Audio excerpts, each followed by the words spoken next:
कप्तान को 2 बड़े रिलीफ मिल गए। आज कप्तान की दरखास्त जमानत भी जमा हो गई। हो सकता है ये व्लॉग आखिरी दिनों के व्लॉग हो सकता है इन व्लॉग्स के बाद पता नहीं क्या क्या सूरत हाल हो जाए। याद करें, मैंने कहा था कि 15 नवंबर से सियासी हालात तब्दील होना शुरू हो जाएंगे। 15 नवंबर से पहले ही यानी 14 नवंबर को ही सियासी हालात तब्दील होना शुरू हो गए। नोट कर लीजिए मेरी बात, लिख लीजिए मेरी बात। मियां मोहम्मद नवाज शरीफ साहब वजीर आजम पाकिस्तान नहीं है। इलेक्शन शेड्यूल के बाद क्या तब्दील होगा?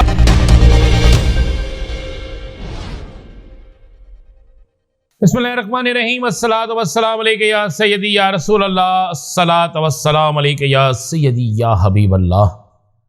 तमाम सुनने वालों को मेरा सलाम। मैं हूं राना अजीम और आप देख रहे हैं राना अजीम ऑफिशियल यूट्यूब चैनल और फेसबुक पेज। मैंने आज एक कहावत पढ़ी।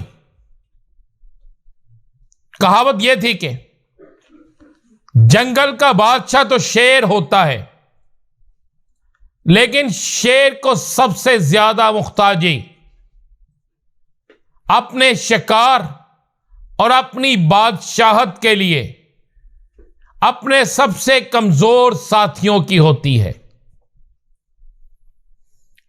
और लूमर या लूमरी जो इंतहाई कमजोर लेकिन समझदार होती है, शेर को अपने इशारों पर नचाती है। चाहे शेर को शिकार पे ले जाए या शेर को शिकार बना के पेश कर दे, यह कमाल लूमरी का होता है। और दूसरा, उसी कहावत में यह लिखा था कि शेर कभी खुद शिकार नहीं करता, बल्कि शेर के लिए शिकार शेरनी ढूंढ के लाती है। क्योंकि शेर जब भूखा हो तो सबसे पहले अपने बच्चों को खाता है। तो शेरनी अपने बच्चों को बचाने के लिए शेर के लिए शिकार घेर के लाती है और शेर फिर शिकार करता है। मेरी ये मिसाल कोई सियासी जमात अपने पे मत ले, ना ही मेरी ये मिसाल किसी सियासी जमात के लिए है। क्योंकि कुछ चीज़ें जो मैंने पढ़ी तो मैंने कहा मैं अपने सामईन के साथ शेयर कर दूं। क्योंकि ये मेरे जो व्लॉग हैं, हो सकता है ये व्लॉग आखिरी दिनों के व्लॉग हो सकता है इन व्लॉग्स के बाद पता नहीं क्या क्या सूरत हाल हो जाए। लेकिन मैं कोशिश करता हूं कि जब तक हो सके हक और सच का साथ देता रहूं, पाकिस्तान का साथ देता रहूं। आज मैं आपको जो खबरें देने जा रहा हूं, और ये मैं खबरें आपको चैलेंज के साथ दे रहा हूं, चैलेंज के साथ। याद करें, मैंने कहा था कि 15 नवंबर से सियासी हालात तब्दील होना शुरू हो जाएंगे। 15 नवंबर से पहले ही यानी 14 नवंबर को ही सियासी हालात तब्दील होना शुरू हो गए। कप्तान को 2 बड़े रिलीफ मिल गए। आज कप्तान की दरखास्त जमानत भी जमा हो गई। कागज तो रात को तैयार थे, आज जमा हो गए। लोग कह रहे थे, फिर याद करें मैंने कहा था साइफर उड़ गया। बहुत से लोगों ने मुझे नीचे सवाल किया, राना साहब क्या कह रहे हैं? साइफर उड़ गया ना, अब तो आप खुद जानते हैं। साबित हो गया कि नैब केस में कप्तान के जिस्मानी रिमांड की इजाजत नहीं मिली, मुस्तरद होगी दरखास्त।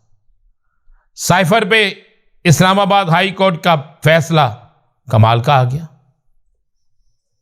आगे भी मजीद बहुत से कमाल भी होंगे और बहुत से हादसात भी होंगे। कुछ खुशी कभी खुशी कभी गम, ये सारा कुछ चलेगा। लेकिन आज मैं आपको जो खबर देने जा रहा हूं, मेरी मेहरबानी उन तमाम सियासी जमातों की मत समझिएगा मैं किसी के खिलाफ हूं, लेकिन मैं खबर वो देता हूं जो हकाइक पर मबनी और वक्त आने पर आपको दुरुस्त साबित कर सकूं। नोट कर लीजिए मेरी बात, लिख लीजिए मेरी बात।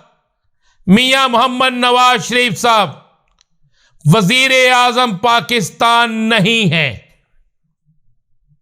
खबर दे रहा हूं, मियां मोहम्मद नवाज शरीफ साहिब वजीर आजम पाकिस्तान नहीं है और एक आखिरी कोशिश के लिए इलेक्शन से पहले वो फिर पाकिस्तान से बाहर जा रहे हैं। उसके बाद इलेक्शन के बाद तो जाना ही जाना है ना। कप्तान और तहरीक इंसाफ का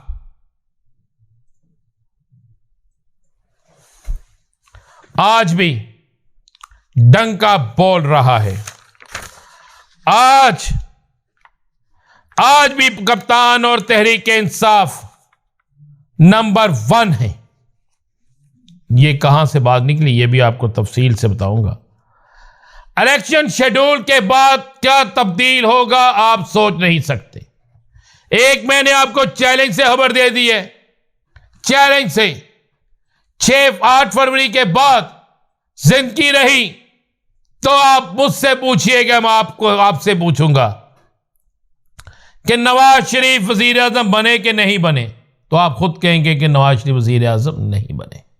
नजर आ जाएगा आपको। कप्तान और तहरीक इंसाफ आज भी नंबर 1 है। तहरीक इंसाफ का वोट बैंक हासिल करने की कोशिश तमाम सियासी जमातें, तमाम आजाद उम्मीदवार कर रहे हैं, लेकिन तहरीक इंसाफ का खामोश वोटर गली मोहल्ले चौक चौराहों में मौजूद यह फैसला कर चुका है कि वो अपने वोट को जिस मर्जी गाड़ी में जाए, जो मर्जी स्टिकर लगाए, जो मर्जी बयाने हल्फी दे, लेकिन स्टैंप पल्ले पे लगाएगा। मुझे एक सरकारी अफसर ने कहा कि यार हम बड़े परेशान हैं कि अगर उस दिन बल्ला ही बल्ला निकल आया, सारे वोट ही उसके निकल आए अक्सरियती, तो हम क्या करेंगे। तो मैंने कहा जी करना तो वही चाहिए जो हक और सच की बात हो, तो जीते उसे मानना चाहिए। और 8 फरवरी को मुझे यही होता नजर आ रहा है। कप्तान और तहरीक इंसाफ नंबर 1, ये मैं चैलेंज से आपको ये भी कह रहा हूं। जिस तरह पहला चैलेंज किया, दूसरा चैलेंज भी कर रहा हूं।